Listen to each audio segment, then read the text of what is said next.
Sila'y nagsanib puwersa, hindi pa rin nila nagiba ang Duterte. Yan. At ang magandang balita, maski gusto nilang tanggalin ang ating Inday Sara Duterte, wala na po silang boto para tanggalin siya pagdating na impeachment trial. Bakit? Bilangin natin. 5 ang nanalo sa atin ngayon. 5.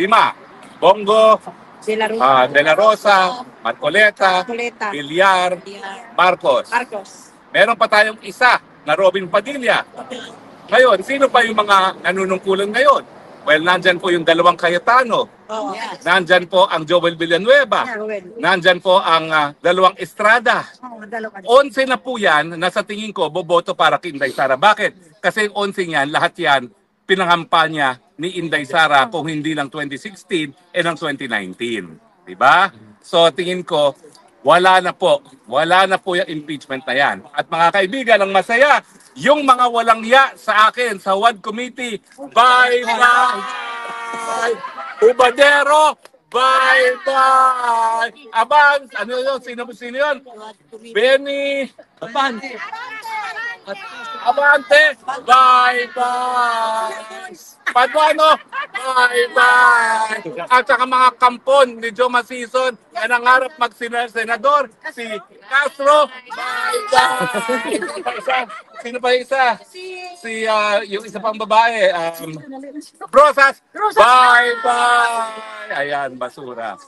O, kita nyo na ha, akala nyo mananahimik ang mga Dutertes. Hindi po, ginamit ang Duterte na kanilang kapangyarihan sa balota. Pagkamat, siyempre, lahat tayo nanghihinayang dahil marami sa ating mga kasama ang hindi talaga pumasok. At sa tingin ko, mas marami dapat sa 5 ang pumasok. Pero ang importante po, pagdating ng Hunyo, wala na silang boto para tanggalin si Inday Sara Duterte. At ang titingnan na natin ngayon, ang 2028. Pero ako po, hindi ako makakantay. Kayo ba makakantay pa?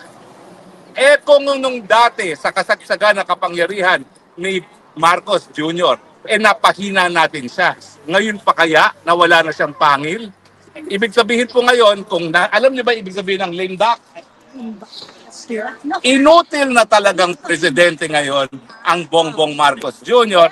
dahil wala na siyang kasagsagan na puwersa, siya po ngayon ay inutil. Hindi nakapagpanalo ng mayorya man lang ng kanyang mga kandidato. Alam niyo pa ho, pinakamasakit, yung kanyang partido na PFP, Bokya ang nanalo. Walang nanalong PFP. Dahil ang PFP si Tolentino. Bye-bye! Sino pa ba yung mga PFP? Sino pa? Si Revilla, bye-bye! Mantakin nyo, mga re-electionista na basura dahil nga sa ginawa nila. Abalos! Bye-bye! Yan ang pinakamasarap na bye-bye, Abalos, di ba? So, yan po ang katotohanan ngayon. Wala ng pangil. Kung dati, inutil ang Marcos Jr. dahil sa kasagsagan ng kanyang kapangyarihan, wala siyang nagawa sa bayan. Ngayon, wala na talaga siyang silbi.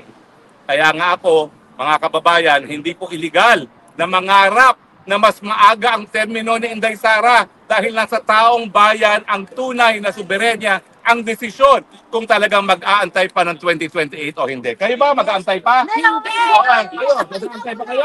Kayo, mag-aantay pa kayo? Hindi! Kayo, mag-aantay pa kayo 2028? Ikaw, ma'am! Ikaw po, mag-aantay pa?